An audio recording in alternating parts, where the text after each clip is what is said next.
Assalamualaikum warahmatullahi wabarakatuh. Sahabat Rohan, kali ini masih bersama saya Fitriani di Grand Rohan Talks edisi GRJ Collection. Kali ini kita akan membahas proses restorasi Land Rover Defender ini. Land Rover Defender ini sangat elegan ya, karena berasal dari pabrikan Inggris dan tentu saja dengan mesin diesel 2500 cc TDI 200 dengan turbo intercooler yang sangat tangguh. Yuk ikuti keseruannya. Let's go. Nah, untuk mengupas lebih lanjut, yuk kita panggil sekarang Pak Agung bersama kita. Halo Pak Agung, ya, Assalamualaikum. Waalaikumsalam Mbak Fitri. Apa kabarnya? Alhamdulillah sehat semuanya. Luar biasa sekali Pak Agung hari ini, kelihatan sangat sehat dan bugar ya Pak Agung. Terima kasih. Nah, sahabat Rohan, sekarang kami sudah berada di depan Land Rover Defender ini bersama dengan Pak Agung. Pak Agung, apa sih keistimewaan dari Land Rover Defender ini? Ya, Land Rover Defender ini produk otomotif yang sangat legendaris. Ini berasal dari Inggris ini Mbak Fitri. Oke. Dan sejarahnya ini panjang sekali. Jadi dimulainya Land Rover itu dari seri 1. Dari seri 1. Nah, ini ada di sini Pak ini. Oh, oke. Ini, kita lihat ya. Ya. Nah, ini adalah Land Rover seri 1 ini Pak Fitri. Oh iya, generasi pertamanya. Nah, ini juga pernah sudah sempat kita ulas sahabat Rohan di tayangan sebelumnya begitu. Terus kemudian dilanjutkan ini Land Rover seri 2 ini. Land Rover seri 2 ini juga sudah sempat kita bahas ya. Iya. Sahabat Rohan. Di YouTube sebelumnya. Betul. Kemudian juga di sini ada Land Rover Defender juga sama, tapi ini yang long chassis, LWB. Ini ada 5 pintu. 5 pintu sahabat Rohan, banyak sekali loh. Ngitungnya 1, 2, 3, 4, belakang 1. Sedangkan yang kita bahas tadi itu 3 pintu aja. 3 pintu. Nah, Pak Agung, kemudian apalagi sih Pak keistimewaan dari Land Rover Defender ini? Ini Land Rover Defender ini dibekali dengan mesin yang sangat tangguh. Jadi dia sudah teruji untuk camel trophy ataupun untuk touring-touring yang panjang, yang berat-berat. Ini sudah sangat teruji. Ini mesinnya menggunakan kodenya TDI 200. TDI 200. Wow. Nah, ini mesinnya suaranya seperti ini. Ini sangat tangguh dan bisa diandalkan untuk medan-medan berat. Medan-medan berat. Off-road cocok banget ya Pak Agung. Ya.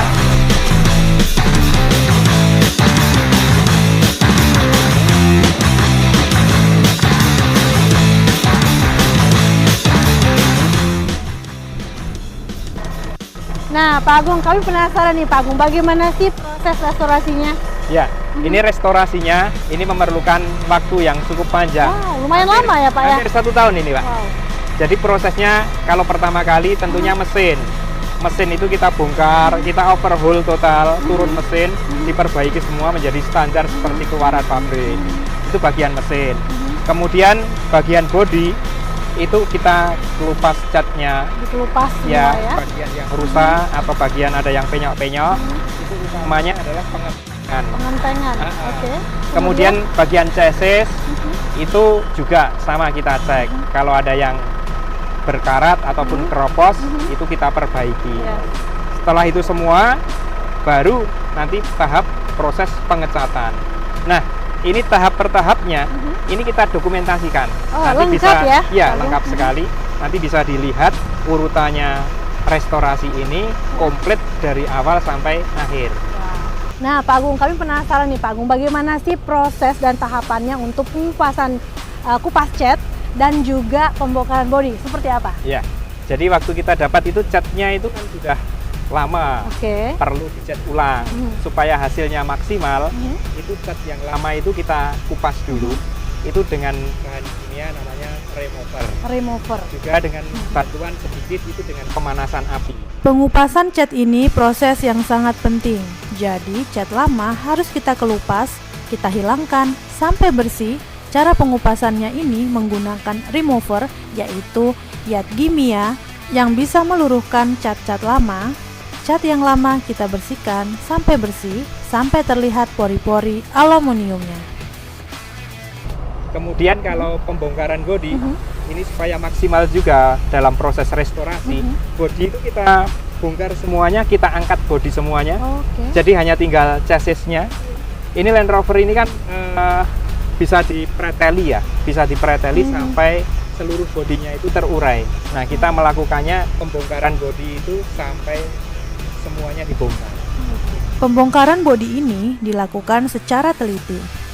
Bagian-bagian bodi seperti pintu, kap mesin, atap, ataupun kursi, dashboard, semuanya kita bongkar. Pembongkaran bodi ini dilakukan setelah pengelupasan, kemudian dilanjutkan juga pengecekan lagi sehingga pengelupasan cat ini menjadi lebih teliti. Bagian-bagian yang masih tersisa itu kita ulangi lagi. Pembongkaran bodi ini kita copot semuanya sehingga bodi kita angkat semuanya. Yang tertinggal hanya sasis dan mesin. Kita bersih-bersihkan semuanya. Kemudian sasis kita bersihkan menggunakan bantuan alat air bertekanan. Kita semprotkan sehingga sisa-sisa minyak ataupun kerak-kerak yang ada di sasis semuanya akan hilang atau akan bersih. Mesin kita angkat dari bodi, hanya tinggal tersisa sasisnya. Bagian sasis kita periksa, kita teliti apakah ada kerusakan. Bagian-bagian yang keropos kita tambal-tambal, kita revisi. Kemudian juga bagian-bagian yang ada karat kita bersihkan. Sasis yang sudah bersih kemudian kita lanjutkan dengan cat epoksi anti karat atau epoksi primer. Kemudian kita lanjutkan dengan pengecatan warna hitam. Nah, Pak Agung, kemudian bagaimana sih Pak proses restorasi dari servis mesin ini dan apa kendalanya? Ya, ini mesin kita turunkan mesin total overhaul. Jadinya kita ganti seker, ring seker, metal jalan, metal duduk. Ini tidak ada kendalanya sih karena kita punya bengkel yang handal. Kemudian untuk spare part TDI 200 ini masih mudah di pasaran.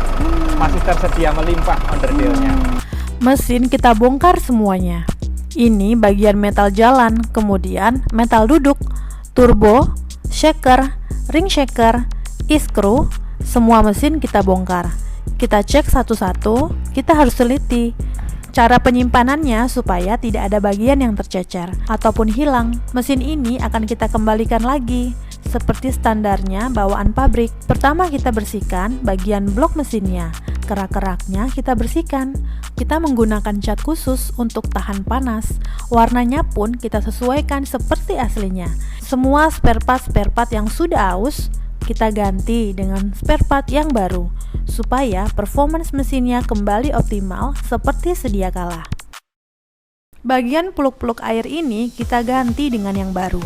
Ini bagian mesin, di dalamnya kita ganti semuanya. Mesin TDI 200 ini merupakan mesin yang sangat legendaris, produksi dari Land Rover. Mesin yang sangat tangguh dan sudah teruji. Proses turun mesin ini pun harus dikerjakan secara teliti yang dilakukan oleh ahlinya, sehingga tidak ada kesulitan. Bagian mesin seperti nozzle ataupun boost pump semuanya kita perbaiki. Semuanya kita ganti bagian-bagian yang perlu diganti dengan spare part yang baru. Untuk suplai spare part kita masih mudah mendapatkannya. Mesin TDI 200 ini banyak sekali populasinya. Untuk pengencangan baut, kita harus menggunakan torsi, sehingga kekencangan setiap satu baut dengan baut yang lainnya itu kekencangannya sama. Setiap baut kita kencangkan dengan torsi ini. Kekencangannya yang akan sama itu sangat menentukan hasil kualitas dari mesin nanti setelah diperbaiki.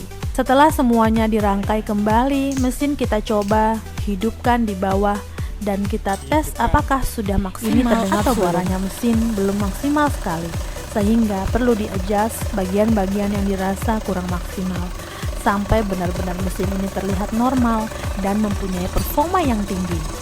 Jadi mesin kita coba di bawah supaya nanti pada waktunya, waktu dinaikkan ke dalam mobil itu sudah tidak ada kendala.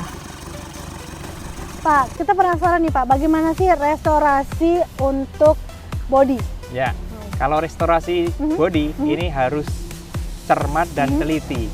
Jadi setelah dikupas tadi, itu bodi itu dikenteng. Dikenteng lagi. Ini yang menentukan bagus dan tidaknya itu proses kenteng.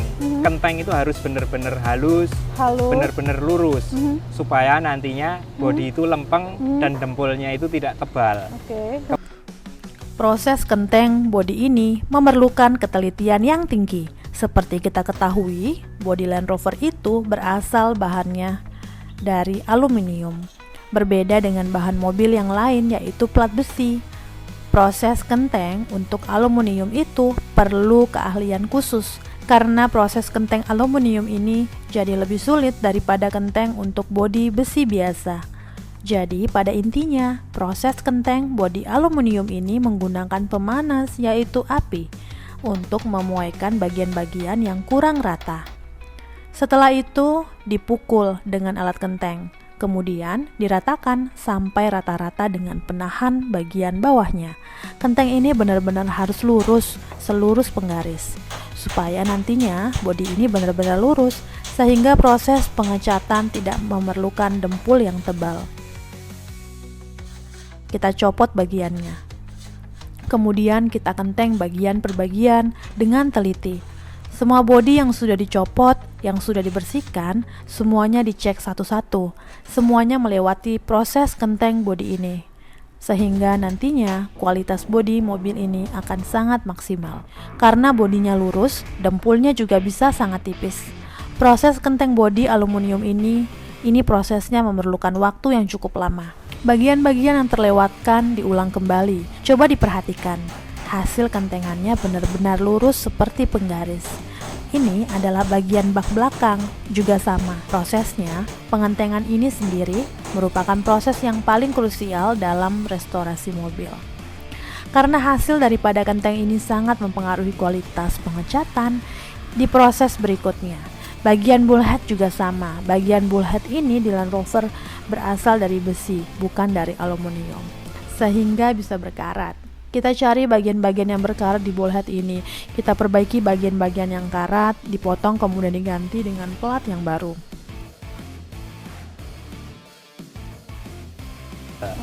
Kemudian juga ada perakitan ulang sebelum dicat. Itu harus dicoba dulu apakah sudah presisi.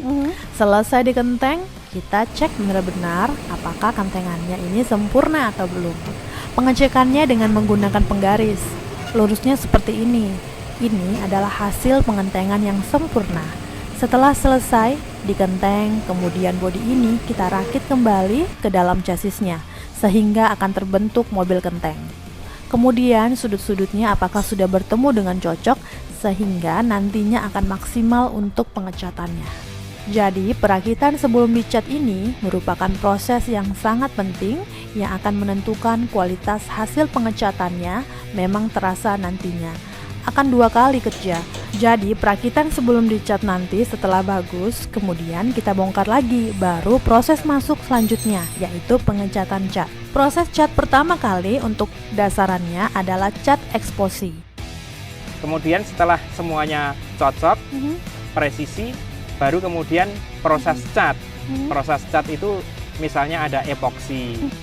Proses cat pertama kali untuk dasarannya adalah cat epoksi.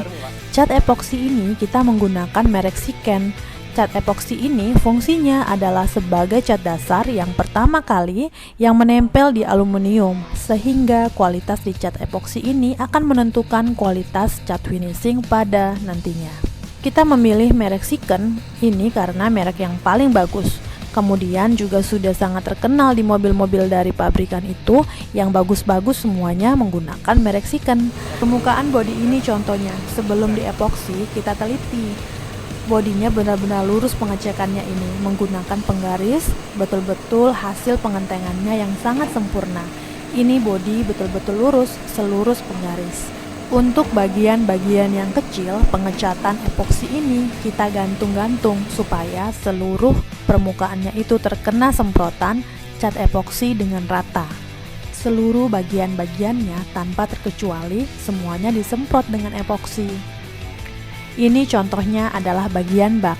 Sebelum diepoksi, kita bersihkan ulang dengan cara diamplas. Dengan amplas yang halus, membuka pori-porinya sehingga Zat epoksi ini akan menempel ke bodi aluminium dengan sempurna. Pengecekan setiap tahap itu perlu dilakukan dengan teliti, dilakukan dengan seksama, sehingga itu akan menentukan kualitas hasil pengecatannya. Cat epoksi ini ada 3 bagian. Yang pertama adalah epoksinya itu sendiri, kemudian thinner, kemudian hardener. Pencampuran ketiga komponen ini harus seimbang, sehingga cat epoksi ini kualitasnya bagus, keras dan cepat kering. Ini adalah hasil bagian-bagian bodi yang sudah dicat epoksi, yang digantung-gantung, hasilnya akan maksimal. Kemudian ada dempul. Proses dempul itu dilakukan setelah proses epoksi dasar. Dempul kita memilih kualitas yang bagus, menggunakan dempul putih. Ini adalah pencampuran antara dempul dengan hardener. Dempul itu ada 2 bagian, yaitu dempulnya sendiri, kemudian hardener. Hardener merupakan bagian yang membuat dempul itu menjadi cepat kering ataupun keras. Kalau kita dalam mencampur dempul kurang hardenernya, dempul tersebut tidak akan bisa keras atau dempulnya lama sekali keringnya. Sedangkan kalau pencampuran dempul terlalu banyak hardenernya, nanti dempul itu cepat sekali kering. Belum digunakan sudah keburu kering. Ini adalah contoh bagian pintu belakang yang diproses dengan dempul. Karena tadi bagian plat aluminiumnya itu sudah sangat lurus, pengentengannya dilakukan dengan bagus. Maka dempul yang diperlukan pun menjadi sangat sedikit atau sangat tipis. Ini hasil pendempulan yang sangat bagus karena dempulannya sangat tipis. Berbeda jika cara pengantengannya itu tidak terlalu bagus, maka dempulannya ini harus tebal. Itu membuat kualitas pengecatannya nanti akan menjadi jelek. Karena ini tadi pengantengannya sempurna, dempul yang dilakukan cukup dengan dempul yang sangat tipis. Ini bagian kap mesin yang kita dempul. Bagian kap mesin ini adalah bagian yang panas karena berada di atas mesin. Kemudian ini bagian spakboard, kiri kanan itu juga dekat dengan mesin. Bagian yang panas, jika dempulnya terlalu tebal, kemudian kena panas mesin, lama-lama dempul itu akan pecah atau herbah. Untuk itu, bagian yang panas seperti kap mesin ataupun spakboard, dempul benar-benar harus tipis. Dalam pendempulan ini juga harus teliti, karena ciri-ciri khas dari bodi Land Rover itu, beberapa bagian itu ada las titik. Las titik tidak boleh tertutup dempul, harus dipertahankan. Setelah dempul kering, kemudian kita amplas, sehingga bagian dempul itu menjadi rapi dan rata.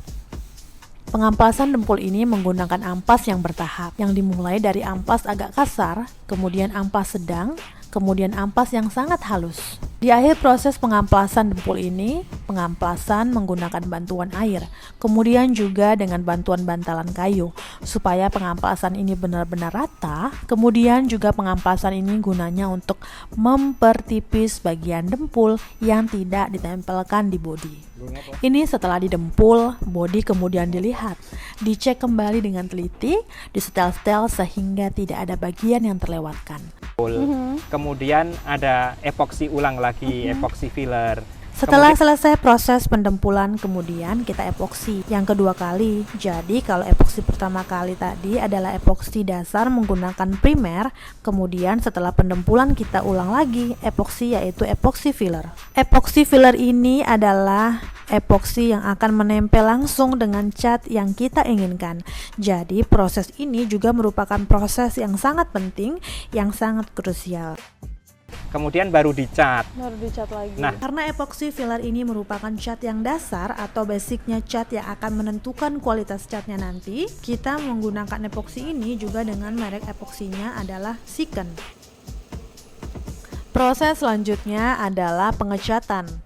Kita menggunakan cat merek Siken. Kita pilih warnanya, hijaunya itu jungle green. Kita mencari referensi warnanya hijau Land Rover itu di website. Kemudian yang paling cocok sesuai STNK-nya itu jungle green. Kita menggunakan sprayer. Tahap demi tahap kita semprotkan ke bagian mobil ini. Dari mulai tipis-tipis dulu. Jadi pengecatan itu ada beberapa lapis atau beberapa kali, tidak langsung sekaligus langsung tebal. Akan tetapi dimulai dari tipis dahulu, kemudian ditunggu kering, baru ditimpa proses selanjutnya sampai beberapa kali.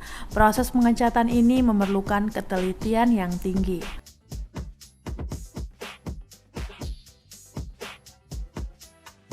Nah, terakhir setelah dicat itu baru di-clear supaya catnya ini awet dan bisa anti gores. Anti gores. Ya. Proses selanjutnya adalah proses clear.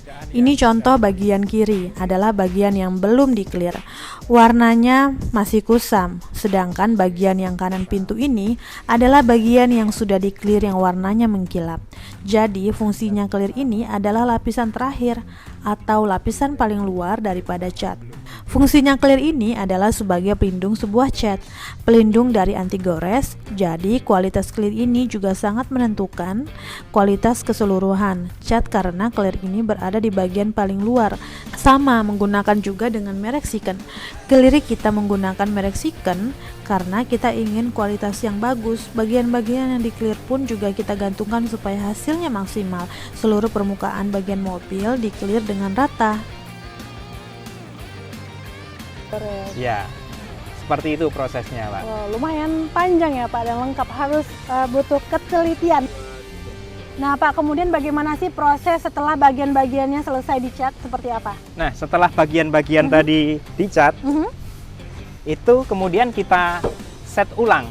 Jadi Oke. kita rangkai ulang kembali menjadi bentuk mobil utuh kembali. Oh iya. Ini prosesnya sama dengan pembongkaran, hanya berkebalikan. Kalau bongkar kan satu-satu kita bongkar, kalau ini satu-satu kita kembali kita rangkai. Oh, oke.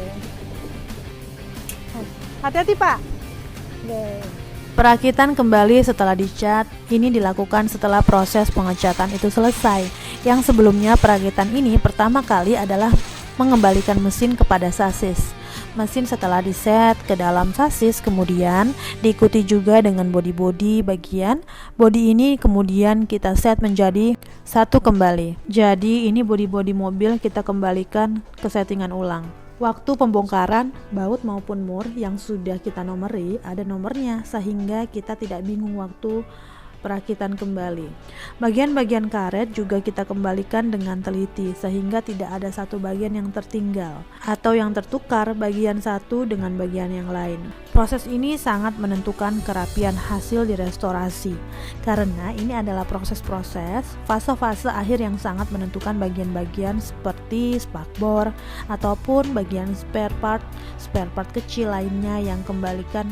Bagian-bagian seperti spakbor ataupun bagian spare part kecil lainnya kita kembalikan seperti aslinya kembali. Proses ini memerlukan ketelitian, kemudian perlu manajemen penyimpanan barang sehingga kita tidak bingung waktu perakitan kembali.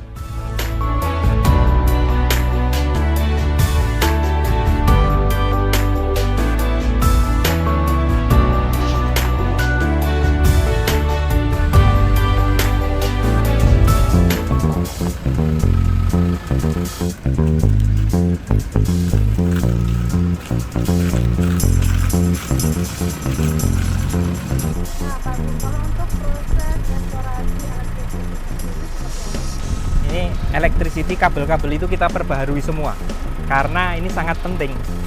Banyak kejadian mobil-mobil terbakar itu karena electricity-nya itu jelek, misalnya ada kabel yang mengelupas ataupun tidak ada pengaman dengan menggunakan sekring.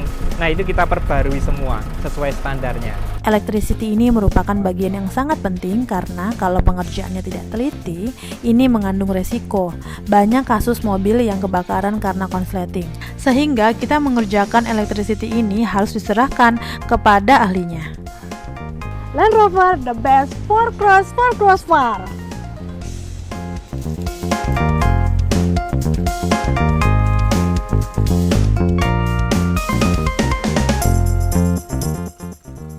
Oke, halo, saya di sini.